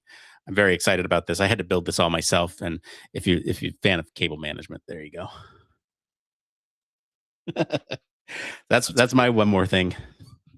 Nice. All right, is that it? That must be it. That's it for today, everyone. You got anything else? No? Oh, let's do this outro bit. Okay, we'll do the outro. It's called the outro, right? I'm sure, right? Right? I think so. Okay, that's it for today, everyone. If you like this episode and enjoy some of the discussion about Human Factors Cast, come visit our Discord because that is where you can talk about us. Comment wherever you're listening with what you think of the foundation and the news. That's cool stuff, I think, anyway. For more in-depth discussion, like I said, you can join us on our Discord community. Visit our official website, sign up for our newsletter, stay up to date with all the latest Human Factors news. If you like what you hear, you'll want to support the show, or if you want to help support the mission of Human Factors Communication, then leave us a 5-star review, tell your friends about us, or really consider supporting us financially. And you can do that on Patreon or GiveButter. Those are our two platforms right now. As always, links to all of our socials and our website are in the description of this episode. Mr. Barry Kirby, thank you for being on the show today. Where can our listeners go and find you if they want to talk about the foundation? If you want to come chat to me about that, then you can find me on LinkedIn, Facebook, and places like that. Otherwise, you can also find me on 1202 Human Factors, 1202hfpodcast.com, talking about interviews with people who are in and around the Human Factors community, and that is 1202pod.com. Excellent. As for me, I've been your host, Nick Roome. You can find me on our Discord and across social media at Nick_Roome. Thanks again for tuning in to Human Factors Cast. Until next time, it depends.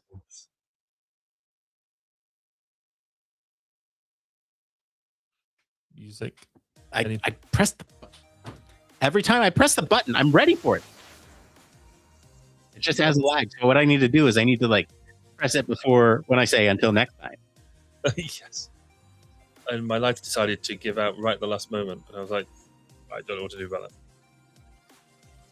that.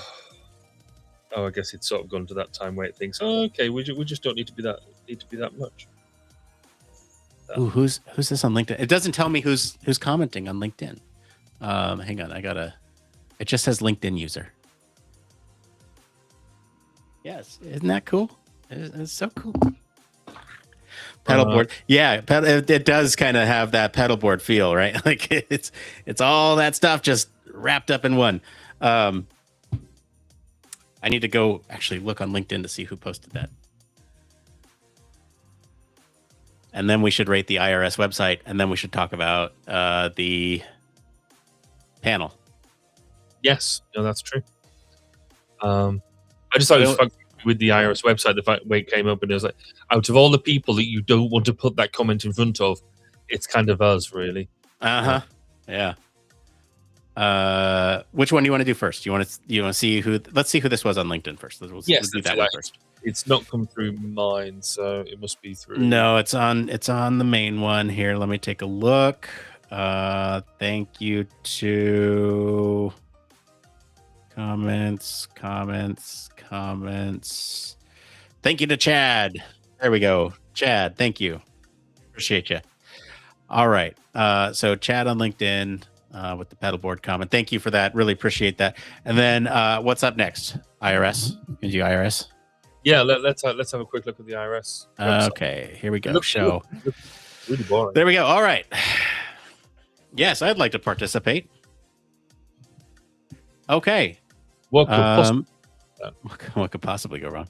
The interaction increased my trust in the IRS. Given that I was trying to verify a business for 501c3 status, sure, I will agree to that one. But did that actually that increase your trust in foundation? Oh, not in the IRS. In the IRS or in the foundation? Okay, yeah, no, okay, all right, but there has to be some level of trust. Okay, so it's neutral because it didn't move. Yeah. Okay, all right. I mean, you trust the IRS? I am satisfied with the service I received from irs.gov. Yeah, sure. I was able to find it. Totally. My need was addressed. Yes. I agree.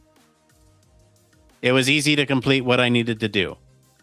Well, it was really easy because you did it. So I'm going to say agree. Not strongly agree because I had to Google the page. Because I couldn't find it through just the regular IRS. So I'm going to say agree. It took a reasonable amount of time. Yeah, I'll agree to that. Agree. Okay. If you had to Google it, then that probably took longer than what you would expect to. But yes, I agree. That's fine. Right. Okay. Why are you, or who are you visiting as? We are a charity organization. Myself. Yeah. Cool. Which situation describes who you're helping? So I guess this would be like, none of these really. Yeah. Yeah, none of those. Okay. What was your reason for visiting IRS today? To validate a tax identification number, kind of. General tax information, not general. I would say it was none of them, because we wanted to validate whether we were a legit organization. But we use this tool here. Okay. We use that tool to find it. So I'm going to say that one. Prior to this visit, I've never been in contact with the IRS. You haven't. Let me see here. I've visited the IRS. Okay, yeah, we'll give that one.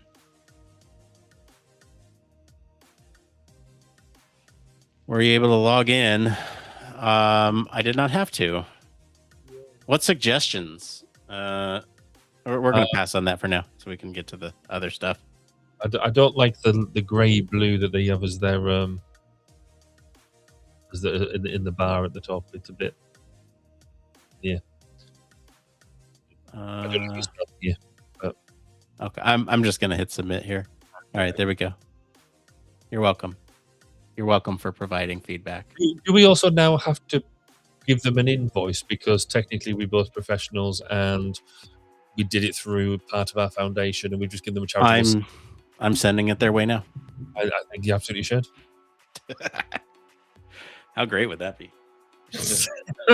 Have anytime we do some frivolous stuff like that on the show, we should just have AI automatically generate us an invoice and then send it their way. See if they pay it. What's the worst that could happen? You get arrested. Yes. That is true. Okay. Any other time that would just be a funny joke, but actually in today's world, you could get arrested. If there was one person, one entity to not send something like that to, it would be this one. Yeah. It's yeah, it's just not funny, is it? No. Okay, you wanted to. Oh, two things. One, you wanted to talk about the live show happening at Aspire. Yeah. And then two, I told you there was some fun things that I am doing as a part of the nonprofit that I shouldn't say in the main show. Which one do you want to talk about first? Well, let's talk about the Aspire Live thing. Okay.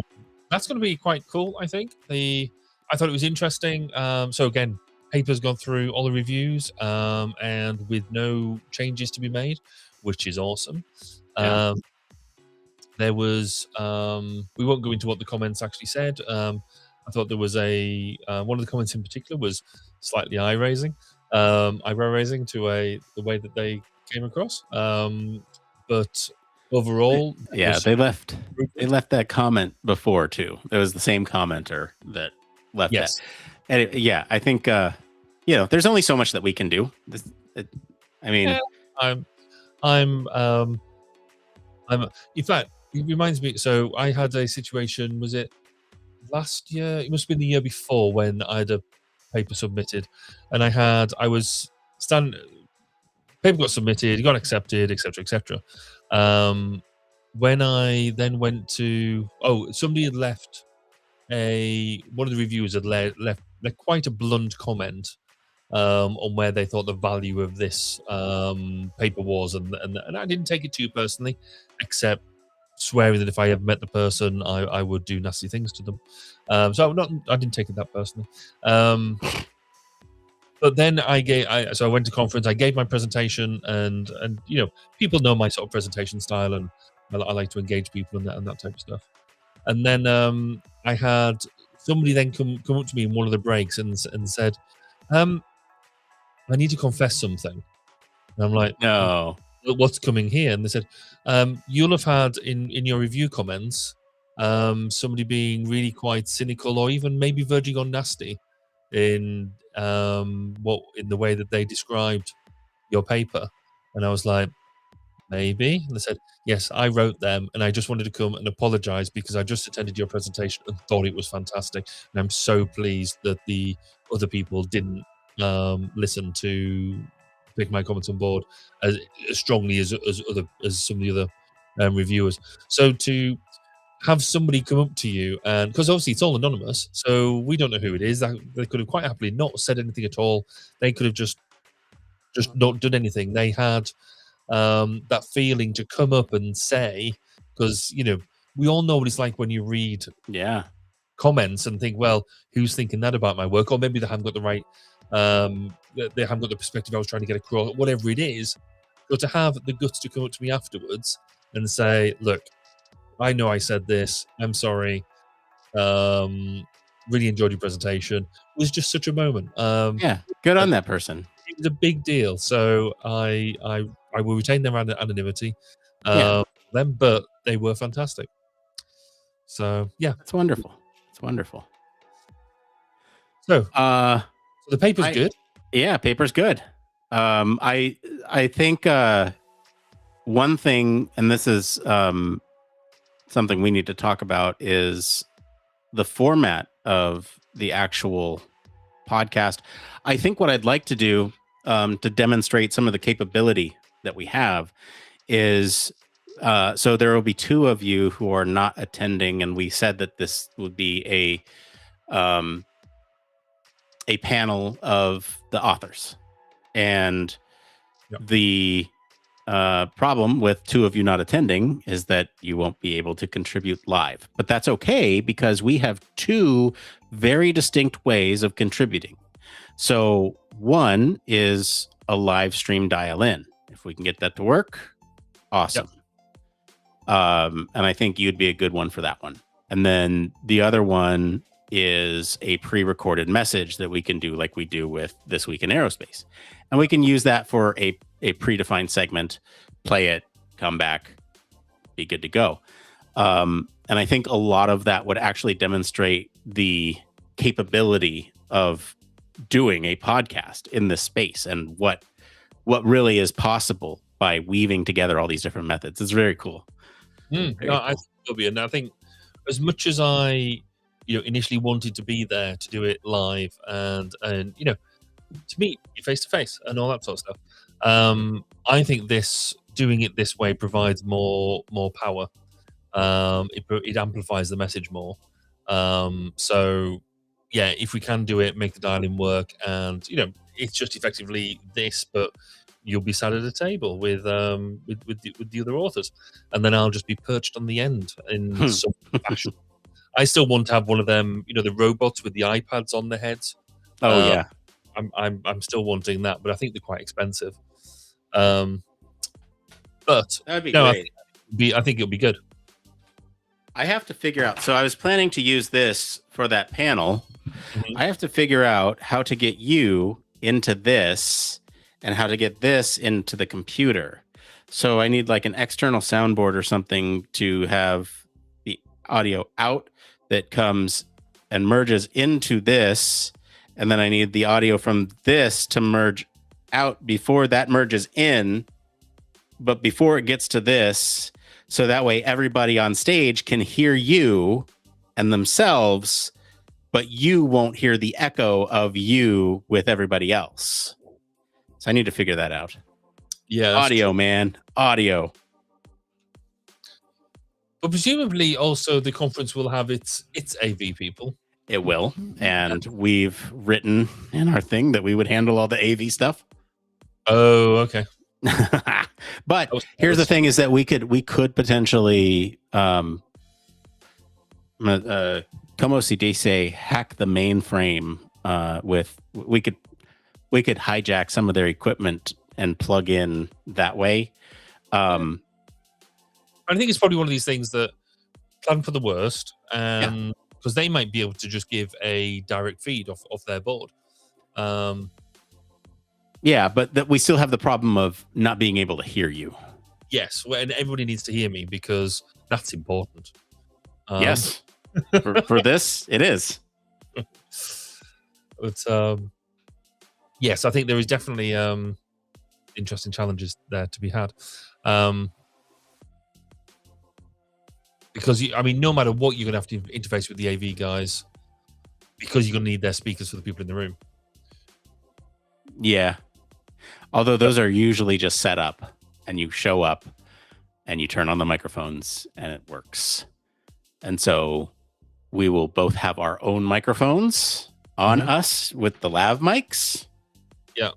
And the audio in the room will have the microphones plus the output from the computer.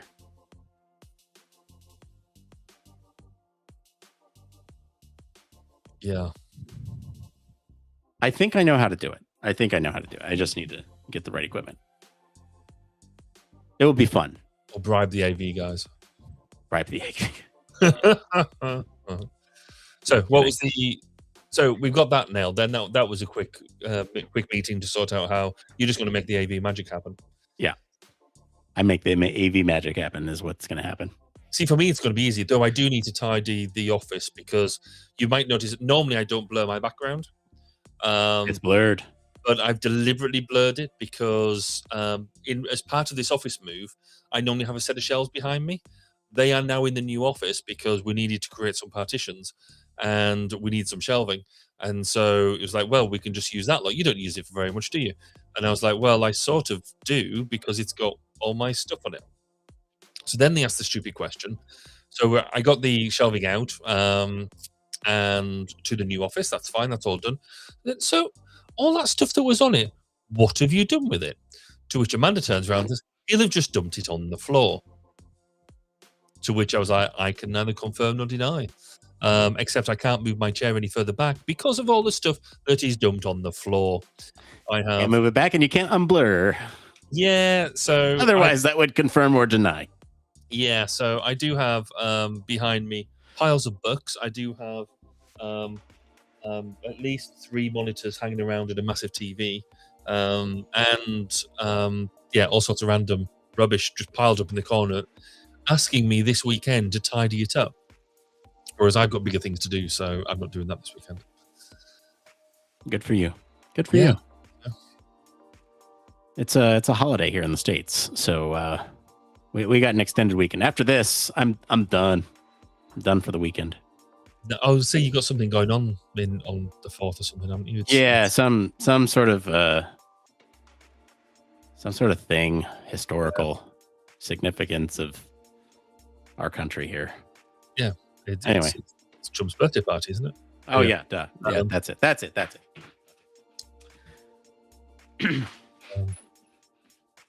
What was the last thing we were going to? Oh, the fun thing that I can't. You can tell anybody about. So well, it's not that I can't tell anybody about, but it's so as a nonprofit, there are operating costs that need to be associated with. By the way, getting a business card is like a huge hurdle. We got one now. That's great. Ooh,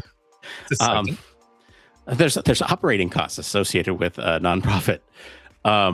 So what's nice is that because I work from home with the nonprofit, I can charge things like my internet usage because we need that for this, right? Oh, yeah. I need that to operate the nonprofit. So that's going on the nonprofit account. And so what happens is nonprofit pays for my internet. I pay for nonprofit the same amount.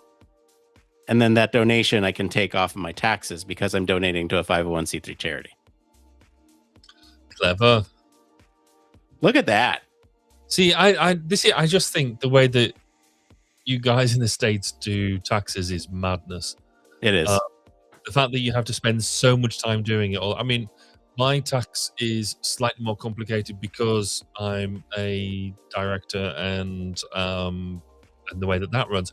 But if you're just a bog standard employee, you just do pay as you go, and you don't have to worry about any of it. Oh, that's wonderful. The fact that you folks have to spend so much time doing that, and you're supposed to be the land of the free. It's yeah, crazy. But apparently there are some people who really enjoy doing your returns. So cool. You know what? Freedom can be interpreted in many ways. We are free from. We are free to do our own taxes. You are. Yes. There. That's it. I see where you've gone there. Yeah. I'll let you keep believing that. But, yes. Freedom. Well, we have about 10 minutes left. Hey, I wanted to talk to you. Are we still submitting a paper for IEA 27? I'm not sure. I was debating about whether we could do a similar thing for so whether it's a paper or it's a workshop. So they have a couple of different formats. I had this up on a screen earlier. Where's it gone? There we go. Call for submissions. So you can do a research paper, but in terms of research paper, we'll have already presented the research paper with HFES. So I don't think that's it's a different take. Did you read that abstract that I threw out there? Oh no, not yet. No. Yeah, take a look at that abstract, because I think we could potentially do a new take on this that is different enough that would be very, very suitable for IEA, given that it's an international conference, which I think is actually a really cool approach. Okay, cool. Because I was debating about I think it's potentially more of a practitioner case study. So if you take the widest thing of being a practitioner in it. Sure. But then they've also got this idea of workshops, which I know that what they're wanting is, or what they were initially thinking of was, do you have a new cool tool or something like that? But if we did I was thinking about, could we do a how to be a podcaster, or a communications workshop, just in general? Yeah, how to do that sort of thing might be something that is a slightly different spin on it. But I still quite like the doing a live recording in one way or another, because I think that's unique and it's kind of what we do. Yeah, I think you got to read that abstract, because I think we can totally accomplish it with that, which would be very cool. I think it'd be another one of those. You know how I said that I wanted this paper for Aspire to be like something that we come back to and reference, and we put the flowchart in there and everything. I think this could be applicable in the same way, where we have this one as a staple for this stuff. Again, don't want to give away too much here, as we don't know who's listening and who would review it and all that stuff. And it'd probably be pretty obvious if there's anybody. I've had it said about my papers in the past where you blank it out and all that sort of stuff, and you do all the good stuff. I've had people sort of say it's very obvious which papers are mine. Yeah, I mean, you do what you can, right? Yeah. I mean, I'm gonna my other struggle to a certain extent is I'm going to be putting in potentially 3. Well, me and my team are putting in 3 other papers, which I mean. One of them, I mean, I'll be presenting one of them. I'll be co-authoring on the other 2.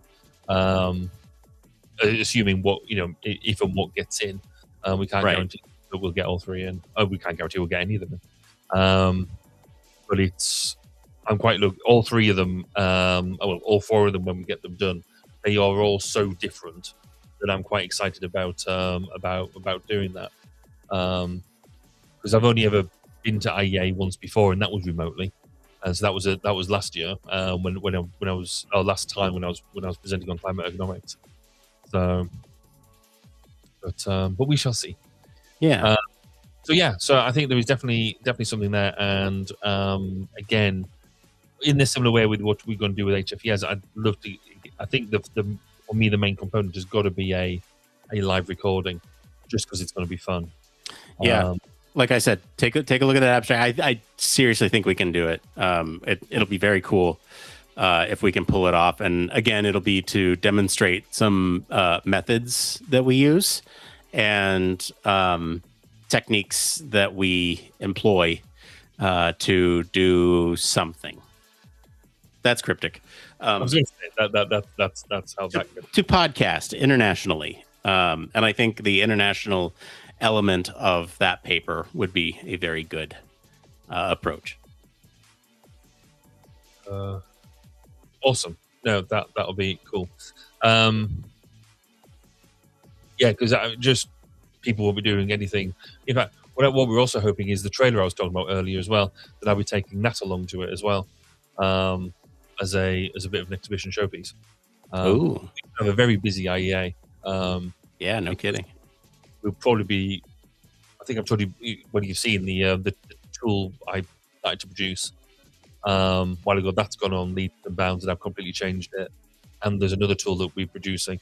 So there's going to be a lot. Is there air conditioning in your trailer? It's a very, very small trailer. You can't get into the trailer. It does have an awning that goes around the trailer.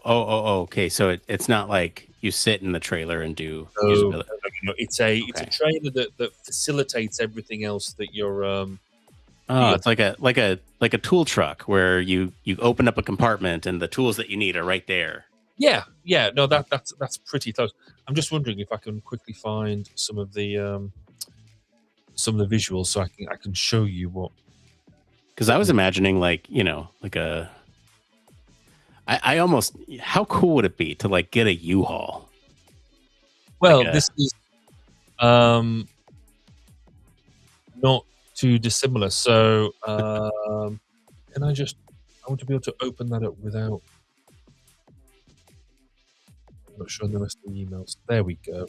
Right, I will just see if I can share my screen. Oh, I'll probably need to pull it in. All right, give me a sec. Yeah, should be able to share that. There we go. All right, here we go. Ah, okay. How cool is that? That is pretty cool. And so the idea is you can. It won't have that bit on the top of it, but these doors you can open. They've got various bits of. So they've got our trials kit, cameras kit, health and safety kit, first aid kit, which we need. What is that? Solar panels on the top? What is that? So that's a camping tent. Oh, okay. All right. That was the sort of idea, but we've taken that away. Instead, you've got another bit that gives you an awning all around the outside. Gotcha. So, okay. And then we've also got a bit on the top where it's got a Starlink connection, and then an antenna that goes up to give Wi-Fi in the local testing area. How's it powered? Local battery? Leisure batteries in it, and then we're going to put solar on it. That's not there yet. But it'll also have connections to be able to hardwire, which will be really neat. And then what else is going on? Yeah, you've got everything in there from your health and your high vis and all that sort of jazz.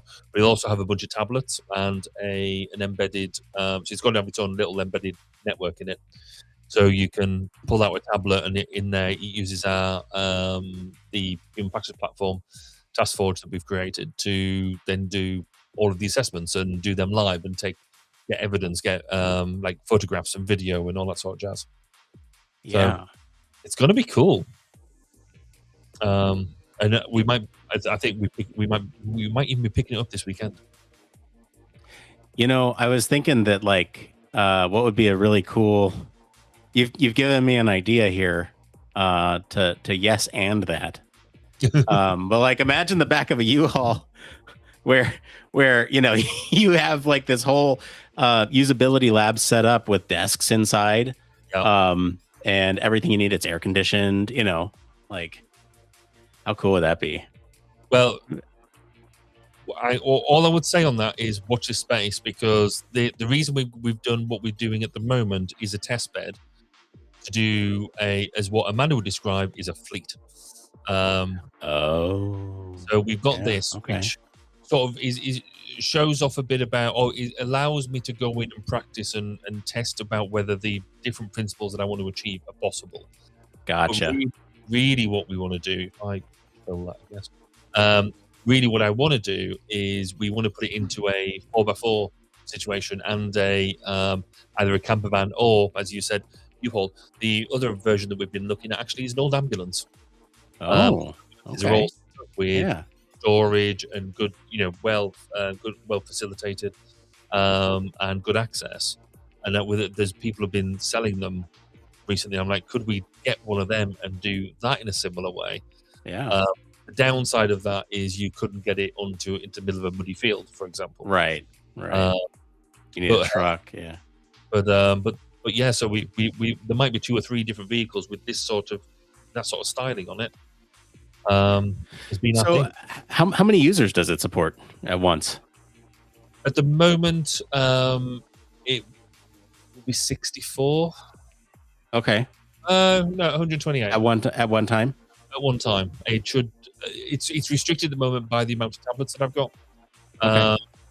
But in theory, the amount of people who can log on to it, if they bring their own devices, because the idea is that we've also got a QR code system that if you scan the QR code, it then logs onto TaskForge using a secure connection. And in theory, that is limited to 1028. Must be. Okay, that's pretty cool. I mean, really, it's more for facilitators, so you're not going to need more than 10. If you're doing straight up observational experimentation. If you're doing more connected, so you're doing workload assessment or sort of direct measure stuff, then that's a lower bandwidth thing, which means we can do more with it. So, and the idea is that you should be able to stick this in the middle of an exercise area or wherever, and you turn that whole area into a test zone. Because the other cool thing, if I can get it, will be it's got the camera, it's got the GoPros as part of it, and that all sorts itself out. But I also want another extendable aerial, effectively, with CCTV at the top of it. So then you can have a complete bird's eye view, but without using drones. Because obviously in a lot of military exercise areas, you don't want to be just flying drones around everywhere. Mm-hmm. Like some sort of telescopic CCTV that goes up, and nice. So nice. At the moment, it's about getting let's get the basics right. It's going to have its first outing a week on Saturday, so I'm quite excited for that. Very cool. Well, do let us know how that goes. I think it's late for you. It is. Yes, it's my bet, and we've got an exciting. We've got a team outing tomorrow. So it's a bit of a team building session. I'm taking my team to learn how to do some pottery. So crossing the streams. Yeah, that'll be fun. It'll be fun for me. All right. Well, for those of you who have stuck around, thank you. Really appreciate you watching live. And we'll be back soon. I think we're back onto a normal 2-week cadence. So barring any other last minute scheduling issues, we should be back in 2 weeks' time. So thank you, and bye everybody. Bye, I guess. Laters. Bye. Bye. Are you tired of boring lectures and textbooks on human factors and UX? Well, grab your headphones and get ready for a wild ride with the Human Factors Minute podcast. Each minute is like a mini crash course packed with valuable insights and information on various organizations, conferences, usability methods, theories, models, certifications, tools, and much more. We'll take you on a journey through the fascinating world of human factors, from the ancient history to the latest trends and developments. Listen in as we explore the field and discover new ways to enhance the user experience. From the Think Aloud protocol to the critical incident technique, focus groups, iterative design, we'll make sure that you're the smartest person in the room. Tune in on the 10th, the 20th, and the last day of every month for a new and interesting tidbit related to human factors. Don't miss out on the Human Factors Minute podcast, your ultimate source for all things human factors. Human Factors Cast brings you the best in human factors news, interviews, conference coverage, and overall fun conversations into each and every episode we produce. But we can't do it without you. The Human Factors Cast Network is 100% listener supported. All the funds that go into running the show come from our listeners. Our patrons are our priority, and we want to ensure we're giving back to you for supporting us. Pledges start at just $1 per month and include rewards like access to our monthly Q&As with the hosts, personalized professional reviews, and access to the full library of Human Factors Minute, a weekly podcast where the hosts break down unique, obscure, and interesting human factors topics in just 1 minute. Patreon rewards are always evolving, so stop by patreon.com/humanfactorscast to see what support level may be right for you. Thank you.